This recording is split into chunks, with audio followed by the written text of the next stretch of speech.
बहू, आके मेरे पैर दबाओ। क्या? आपके पैर?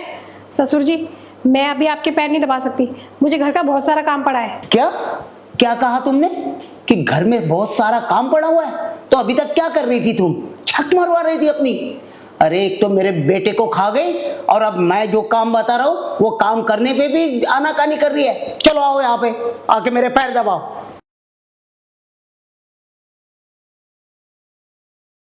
महारानी की तरह इधर उधर फुदकती फिरती है। कोई काम बताओ तो काम में भी आनाकानी करती है।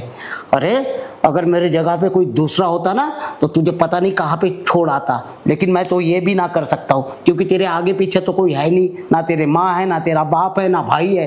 अब छोड़ू तो छोड़ू तुझे कहा। अब तुझे मैं यहाँ पे रह के पाल रहा हूँ, पोस रहा हूँ, तो मेरी सेवा करना तेरा फर्ज बनता है कि नहीं? चल पैर दबा। ससुर जी, आप क्या ये हर बात पे मुझे ताना मारते रहते हो? आपको सच्चाई पता भी है? जिस दिन आपको सच्चाई पता चलेगी ना, आपके पैरों तले जमीन खिसक जाएगी। क्या? कौन सी सच्चाई? आप जो ये हमेशा बोलते रहते हो ना कि मेरी वजह से आपका बेटा नहीं है, तो ये सही वजह ही नहीं है। आपको पता है, जब एक आदमी पूरा पूरा दिन मेहनत करेगा, पूरा पूरा दिन काम करेगा, तो वो जल्दी ऊपर नहीं जाएगा तो कहाँ जाएगा? पूरा पूरा दिन काम करेगा मतलब मेरा बेटा सारा दिन लगा रहता था? हाँ ससुर जी, वो ना दिन में रात में उनको तो नींद की भी नहीं पड़ी रहती थी। सारा सारा टाइम ना वो मेरे साथ अपना काम पूरा करते थे, तो इस वजह से उनको कमजोरी आ गई। और जब कमजोरी इंसान के अंदर आ जाएगी तो फिर वो तो जाएगा ही ना। तो मतलब मेरा बेटा इस वजह से ऊपर चला गया? हाँ ससुर जी, अब आपको क्या ही बताऊं। आप तो ताना मार के अपना मन हल्का कर लेते हो। कभी मुझसे भी पूछा है कि मैं कैसे रह रही हूँ?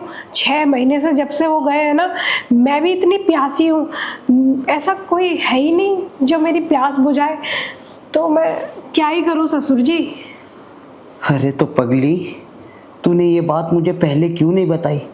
अगर मुझे मालूम होता कि गांव की लड़कियों में इतना ये होता है कि वो आदमी को, अरे अरे अरे, तूने मुझे ये बात पहले क्यों नहीं बताई? आपने पूछा ही नहीं कभी। आपको तो समझना चाहिए और सोचना चाहिए कि जब किसी लड़की का पति नहीं रहता तो उसको कितना अकेलापन लगता होगा और कितनी भरी हुई रहती है वो। कोई तो होना चाहिए ना ऐसा जो उसका अकेलापन दूर करे। पर ससुर जी, आपको तो सिर्फ अपने काम की पड़ी रहती है। सारा दिन काम करूं और आपके पैर दबाऊं। अब देखो बहू, मुझे तो ये सब कुछ मालूम नहीं था कि अंदर का क्या राज है। अब मुझे क्या मालूम वो गधा ऐसे लगा रहता था जिसकी वजह से डायरेक्ट ऊपर चला गया। मैं तो यही समझता था कि तेरी वजह से, तेरे उस पर ध्यान न देने की वजह से ही वो बीमार पड़ा। ससुर जी, वो कुछ ज्यादा ही ना मेरे पे ध्यान देते थे। मैं तो उनको पूरा ध्यान देती थी। मैं बोलती भी थी क्या टाइम से खाना खा लो, सारा सारा दिन गाड़ी नहीं चलाया करते, मतलब सारा सारा दिन ये सब नहीं करते। पर वो ना, उनको बस एक ही चीज की पड़ी रहती थी। अब बस वो चले गए। अब तो तूने मुझे इमोशनल कर दिया रे। अब मुझे समझ में आ रहा है कि मेरा बेटा उस चक्कर में चला गया और मैं तुझे यहाँ पे कोसता रहा कि तेरे कारण वो ऊपर गया। लेकिन उस गधे के बच्चे को इतनी बुरी लत थी कि वो सारा दिन सारी रात, मतलब 24 घंटे दूसरे काम धंधे छोड़कर उस काम धंधे में लगा रहता था। ससुर जी, यही तो बात है ना कि आप इतने दिनों बाद मेरे बोलने के बाद समझे ये सब बातें। आपको तो पहले ही समझ लेना चाहिए था कि मेरी भी कुछ ज़रूरत है। उन ज़रूरतों को पूरा कौन करेगा? सिर्फ खाना पीना थोड़ी ज़रूरत होती है, और भी कुछ पर्सनल चीज़ होती है। आपको पता है, मुझे तो नींद भी नहीं आती रातों को, उनकी बड़ी याद आती है। अब कोई ऐसा है ही नहीं जो उनकी कमी पूरी करे। चिंता मत कर, मैं हूं उसकी कमी पूरी करने के लिए। अरे अगर घर का बाग उजड़ जाता है तो इसका मतलब ये नहीं है कि वो बाग फिर से नहीं खिलेगा। मैं खिलाऊंगा इस बाग को, मैं सींचूंगा इसे, मैं पानी दूंगा इसे, और इस उजड़े हुए बाग को हरा भरा करूंगा। तू बिल्कुल चिंता मत कर। तुझे रातों को नींद नहीं आती है ना, तो मेरे बेडरूम में आकर सोया कर, या फिर मुझे अपने बेडरूम में बुलाया कर, या फिर इसी सोफे में आकर हम दोनों सोया करेंगे। मैं उसके जैसी गलती तो नहीं करूंगा, लेकिन थोड़ा बहुत तो कर ही लूंगा।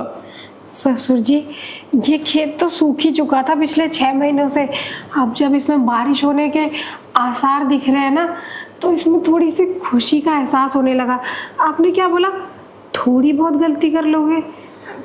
थोड़ी बहुत गलती को थोड़ा ज्यादा नहीं कर सकते आप? तू क्या चाहती है कि मैं भी? देख, मैं उसके जैसी गलती नहीं कर सकता, क्योंकि मैं समझदार हूँ। उसके जैसा गधा नहीं जो 24 घंटे लगा रहेगा।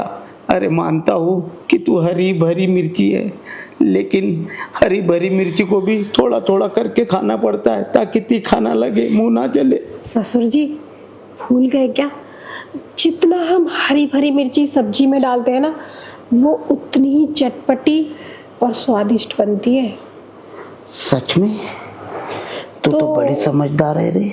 मैं क्या सोच रही थी, आप कब तक ऐसे कम कम मिर्ची खा के इतना जी जलाओगे? कभी थोड़ी ज्यादा मिर्ची डाल के देखो, क्या पता खाने का स्वाद ही बदल जाए, और उसके बाद आपको लगे कि नहीं, मुझे तो 5-10 मिर्ची ही खानी चाहिए। ट्राई करने में कोई बुराई नहीं। ससुर जी, मैं क्या कह रही थी कि अभी ट्राई करें क्या? जरूर। यहीं पे? नहीं ससुर जी, यहाँ पे तो ठीक से एंगल ही नहीं बैठेगा। उधर चले? चल, नैन मटक्का करते हैं। उसे याद करके वो भी खुश हो जाएगा कि उसका अधूरा काम उसका बाप पूरा कर रहा है। क्या ससुर जी, मूड की ऐसी मत करो, ठीक है? अब मेरा ना मूड अभी वही वाला हो गया, रोमांटिक। तो चलो, आपके अंदर जितनी भी मिर्ची है ना, सब तीखापन मेरे को दे दो। चल।